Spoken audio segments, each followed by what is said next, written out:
Hello everyone, সবাই কেমন আছেন? আশা করছি ভালো আছেন। আজকে এই নতুন ভিডিওতে আপনাদের স্বাগতম। ব্লগার দিয়ে ব্লগিং ওয়েবসাইট তৈরি করুন এর ৩য় পার্টে আপনাদের স্বাগতম।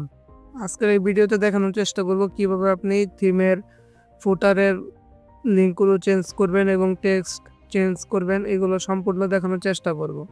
সরাসরি ব্লগারে চলে আসবেন।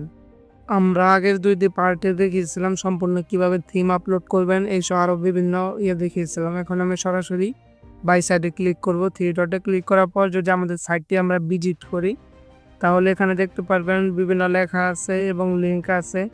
উপরেও আপনার লিঙ্ক আছে। আর একদম সকেটে আরও কয়েকটা টেক্সট আছে যেগুলো আপনারা চেঞ্জ করব আপনাদের সাইট অনুযায়ী। এর জন্য সরাসরি আমাদের লেআউটে চলে যেতে হবে। আপনি যদি বাই সাইডে বাটন ক্লিক করার পর খেয়াল করেন, তাহলে লেআউট নামক একটি অপশন দেখতে পারবেন। সেখানে সরাসরি ক্লিক করবেন। ক্লিক করার পর আপনি যদি এখানে দেখেন নিচে, এখানে দেখেন আইকন আছে, ডার্ক আছে, মেনু অপশন আছে। মেনু বাটনে ক্লিক করলে আপনার যে বাই সাইডে মেনু থাকে সাইটের, সেইগুলো চেঞ্জ করতে পারবেন। উপরের যে হোয়াটসঅ্যাপ বাটন এবং অন্যান্য বাটনগুলো রয়েছে সেগুলো কিভাবে চেঞ্জ করবেন, এর জন্য আইকন অ্যান্ড ডার্কে ক্লিক করার পর দেখেন এখানে বিভিন্ন লিঙ্ক পেয়ে যাবেন। এখানে হচ্ছে আপনার যদি আমি ইনস্টাগ্রাম দেখি, তাহলে সেখানে ইনস্টাগ্রামের লোগো চলে আসবে। সর্বপ্রথম আমি এখানে ইনস্টাগ্রাম লিখে এখানে সেভ করে দিব। দেওয়ার পর নিচের সেভ বাটনে ক্লিক করে দিব। ক্লিক করার পর এখন যদি আমাদের সাইটটি আমরা ভিজিট করি, তাহলে দেখেন লোগোটি চলে গেছে। অবশ্যই ছোট হাতের লিখতে হবে সবগুলো। এখানে হচ্ছে ইনস্টাগ্রাম আমি বড় হাতের লিখে ফেলেছিলাম, এই জন্য আইটি ছোট হাতের দিয়ে দিব। দেওয়ার পর সেভ করে দিব। সেভ সেভ দেন হচ্ছে আপনার আবার ওয়েবসাইট ভিজিট করব আমরা এবং রিফ্রেশ করব। রিফ্রেশ করার পর দেখেন এখন উপরে কিন্তু আপনার ইনস্টাগ্রামের লোগো শো করতেছে। আপনি যদি টেলিগ্রাম লিখেন, টেলিগ্রামের লোগো শো করবে। আর যদি এখানে ফেসবুক লেখেন, তাহলে ফেসবুকের লোগো শো করবে। এখানে বিভিন্ন লিঙ্ক চেঞ্জ করার অপশন পাবেন। লিঙ্কগুলো আপনি চেঞ্জ করে দিবেন। আপনার যেই প্ল্যাটফর্ম দিবেন সেই প্ল্যাটফর্মের লিঙ্ক দিয়ে দিবেন আর কি। দেন আপনি নিচে চলে আসবেন। আসার পর এখানে কপিরাইট নামক একটি অপশন দেখতে পারবেন। এটি হচ্ছে আমাদের কাজে দিব সকেটের বেলায়। এখানে দেখেন আমাদের সাইটের যেই লিঙ্ক, এখানে itjibon.top। এখানে আপনার সাইটের লিঙ্ক দেওয়ার জন্য এখানে বিভিন্ন টেক্সট পাবেন। এখানে হচ্ছে দেখেন itjibon.top যেখানে লেখা আছে সেই লেখাগুলো আপনি চেঞ্জ করে আপনার সাইটের ইউআরএল দিয়ে দিবেন। তাহলে আপনার কাজ হয়ে যাবে। সেখানে যে লেখাটি দিবেন সেটি এখানে শো করবে। লিঙ্কটি প্রথমে আমি কপি করে নিলাম সাইটের। কপি করার পর হচ্ছে এখানে দেখেন itjibon আছে, এটি আমি কেটে দিয়ে আমার লিঙ্কটি আমি পেস্ট করে দিব।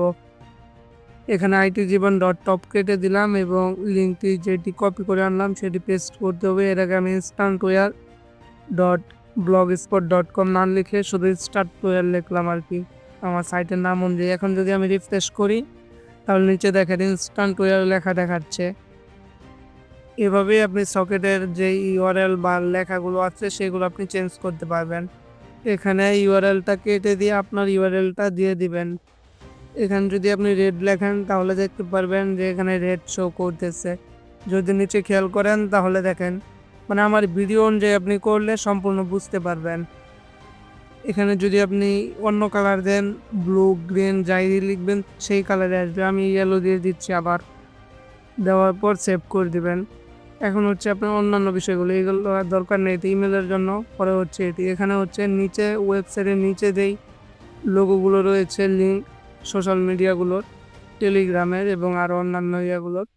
এখানে দেখেন আপনার ইনস্টাগ্রামের একটি আছে, আমি নতুন একটি অ্যাড করে নিচ্ছি ইনস্টাগ্রাম দিয়ে আপনাদের দেখানোর সাথে আর কি। এখানে যদি আমি ইনস্টাগ্রাম দিই, দেওয়ার পর আইটা ছোট হাতে দিয়ে দিবেন, অবশ্যই মনে রাখবেন। এবং এখানে হচ্ছে আমার ওয়েবসাইটের ইউআরএল দিয়ে দিই, itjibon.top আর কি। এখানে দেওয়ার পর সেভ দিয়ে দিলাম। দেওয়ার পর দেন সেভ। এখন আবার সাইটে চলে যাব। সাইটে আসার পর যদি রিফ্রেশ করি, তাহলে দেখতে পারবেন যে আরেকটি ইউআরএল চলে এসেছে। এভাবে আপনি নতুন ইউআরএল এখন এই লেখাগুলো কীভাবে চেঞ্জ করবেন, এর জন্য দেখেন এখানে পাবেন আমাদের সম্পর্কে। এটার আইকনে ক্লিক করবেন। করার পর এই লেখা যদি আপনি যেগুলো চেঞ্জ করবেন, সেখানে সেইগুলোই চেঞ্জ হয়ে যাবে। আপনি যে কোনো লেখা দিতে পারেন। আমি একটি আমার সাইটের নাম দিয়ে দিচ্ছি আর কি। দেন সেভ করে দিব। সেভ করার পর আমার কাজ কমপ্লিট। এখানে আর কোনো বর্তমানে কাজ নেই। এখন যদি আমার সাইটটি আমি রিফ্রেশ করি, তাহলে এখানে দেখতে পারবেন যে আমার সাইটের লেখাগুলো চেঞ্জ হয়ে গেছে। এভাবেই আপনি ফুটার সকেটের কালারগুলো বা লেখাগুলো চেঞ্জ করতে পারবেন। তাহলে আজকের মতো ভিডিও এ পর্যন্তই। যদি ভিডিওটি ভালো লেগে থাকে তাহলে চ্যানেলটি সাবস্ক্রাইব করবেন এবং পাশের বেল আইকনটি অন করে দিবেন নতুন নতুন ভিডিওর আপডেট পেতে।